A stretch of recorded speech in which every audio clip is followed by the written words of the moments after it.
Hello, my name is Babichev Rinat. Today me and my teammates Pavel Nikulin and Gruk will present you gas pipeline project we worked on this semester. Our supervisor is Adel Yarulin.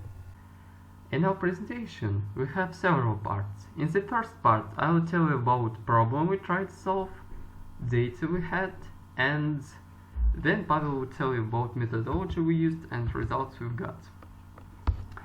So, which problem we tried to solve? Gazprom uses robots inside pipes to make magnetograms, like to capture the state of the pipe. But pipes always have some defects.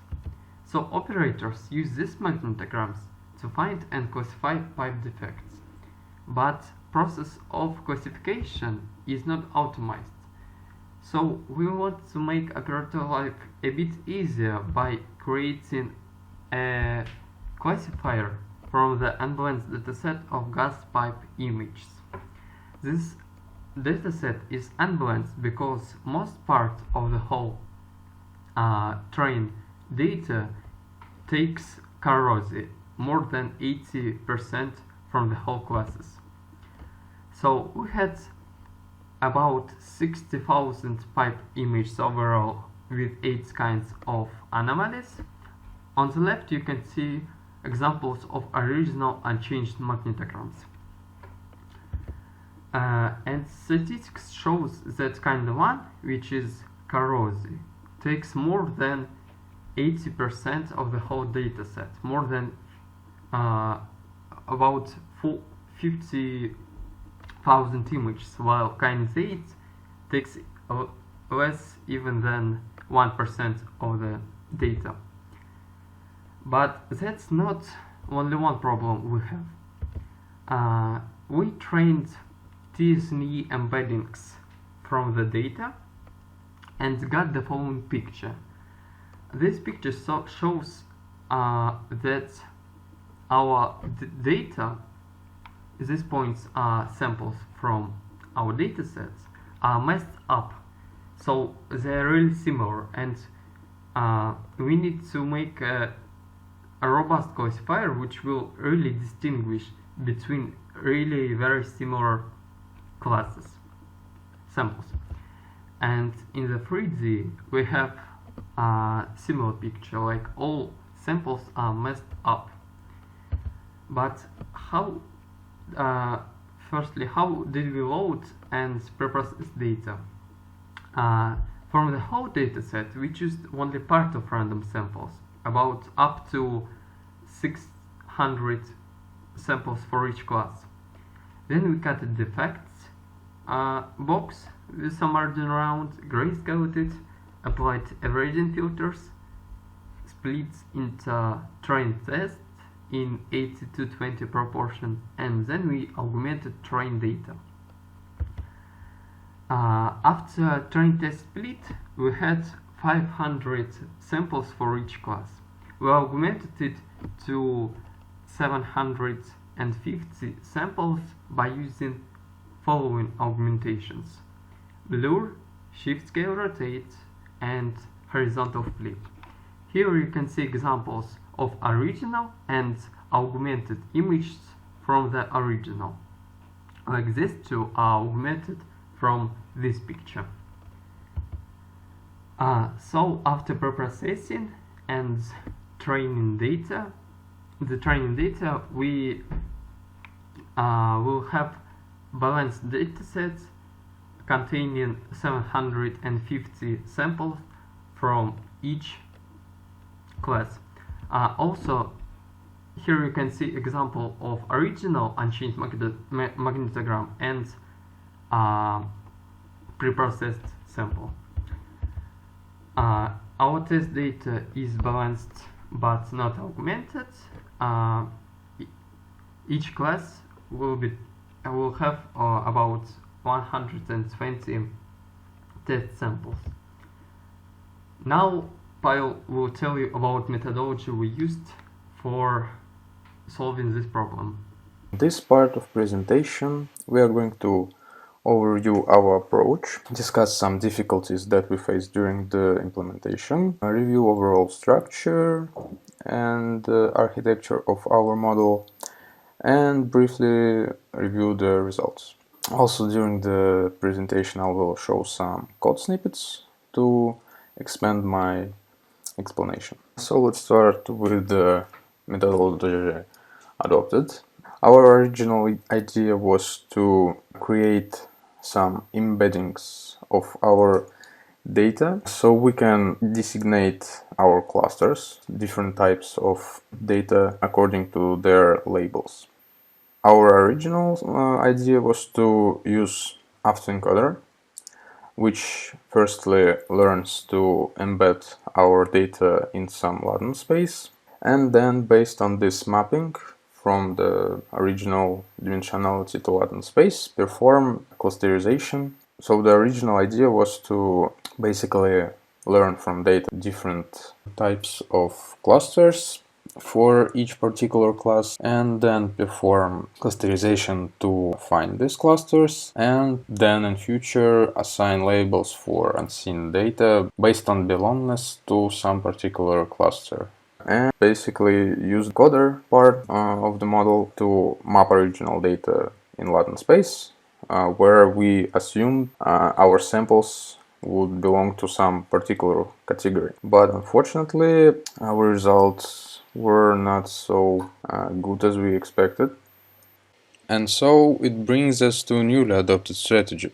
We decided to stay with the encoder part, and then instead of decoder part, use some similarity metrics like L1, L2 and Cosine to learn embedded similarities among classes based on their score in those metrics. So basically it was pairwise calculation for each sample in our data, according to which if our samples from one class we assign positive score, and if they're from different classes we assign negative score. And then based on this learned embedder, which mostly influenced by the metrics of similarity among the classes, we tried to perform classification in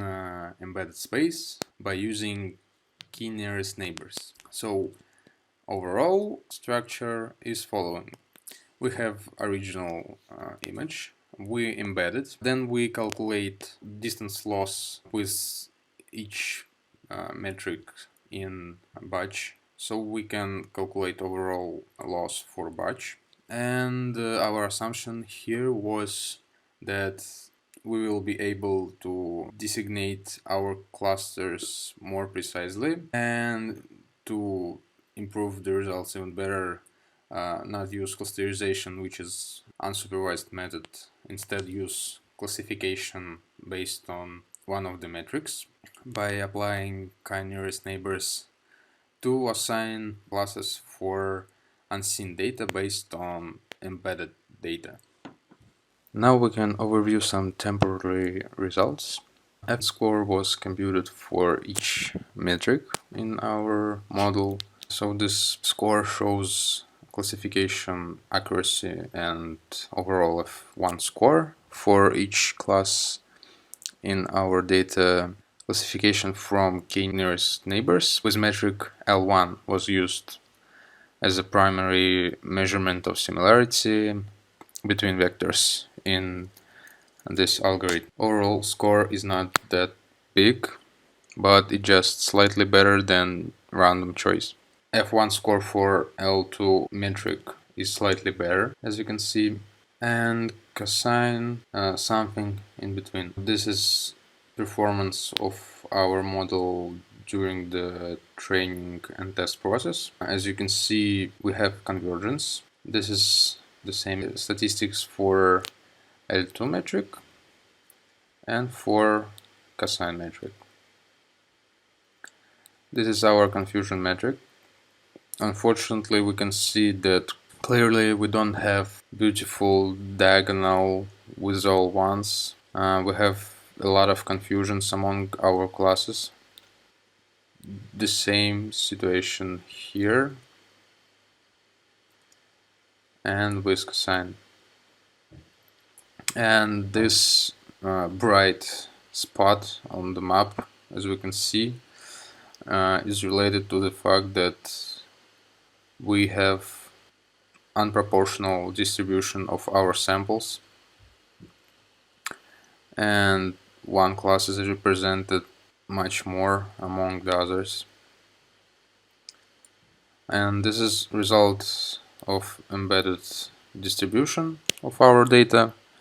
As we can see, it's quite homogeneous structure without particular clusters in it.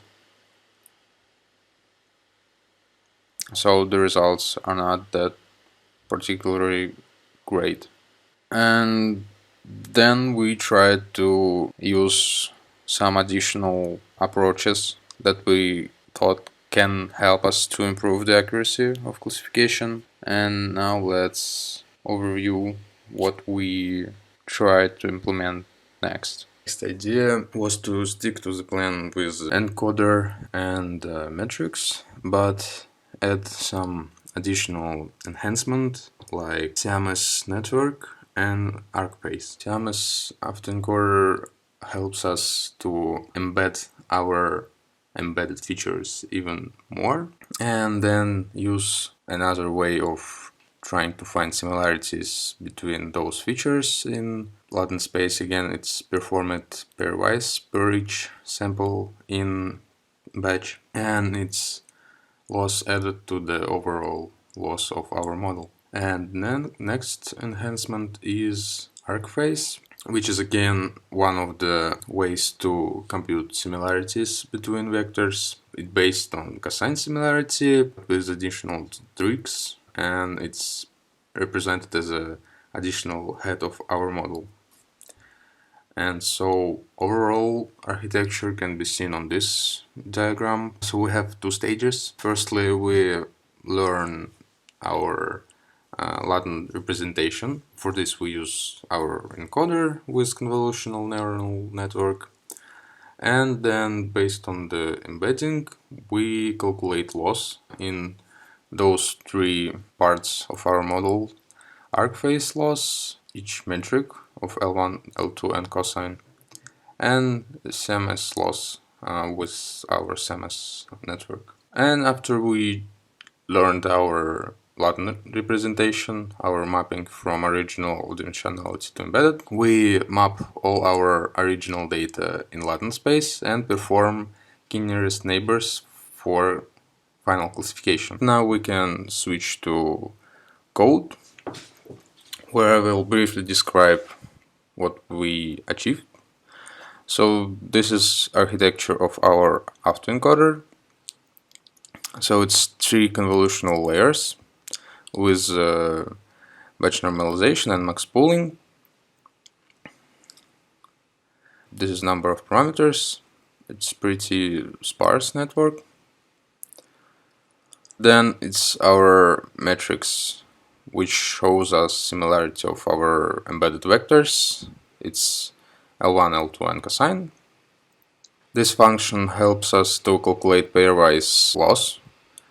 So basically we get tensor and labels, and for all sample in our tensor we compare it with each another vector and calculate loss based on labels. So basically if samples from one class, our loss will be decreased, and if our labels shows us that vectors from different classes, the loss will be increased. So basically we are trying to force our network to split different samples and gather similar samples. And also here we do Siamese loss, again pairwise. This is our ArcFace head of the model. Again, it calculates loss for the samples and outputs this loss. which again added to the overall loss of our model.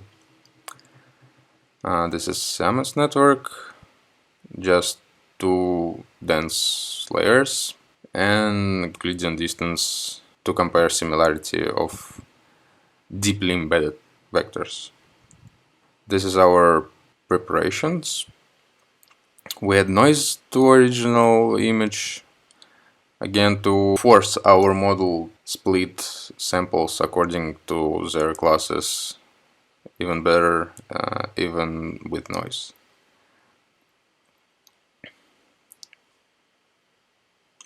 And here we have our training stage. So again, we compute all our losses and add them together to generate our final loss.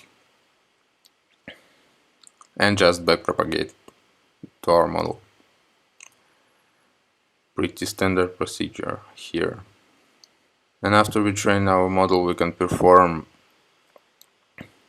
classification with the nearest neighbors.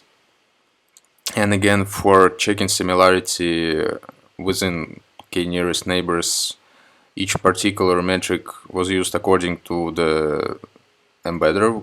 So embedder was trained on the same metric which was used for k-nearest neighbor classification. And so these are results for this configuration. So as we can see, it gives us slightly better results. So overall score is slightly higher than in previous approaches. So we were able to slightly increase our results. And again, this is confusion matrix. Still we can see that results not that good, but not that bad. And now we can look at the embedded representation. Still pretty homogeneous structure.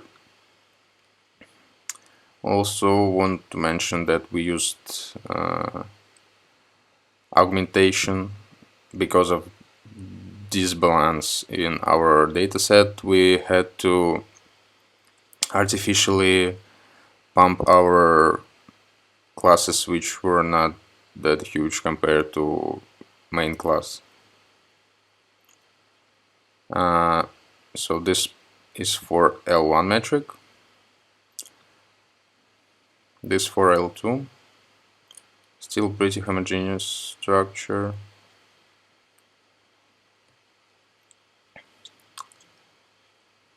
And this one for Cosine. Once again, we can see blue region here and some still homogeneous part here. And so basically that's all. We used a few papers during the implementation. All references will be available in attachment. So thank you for your attention.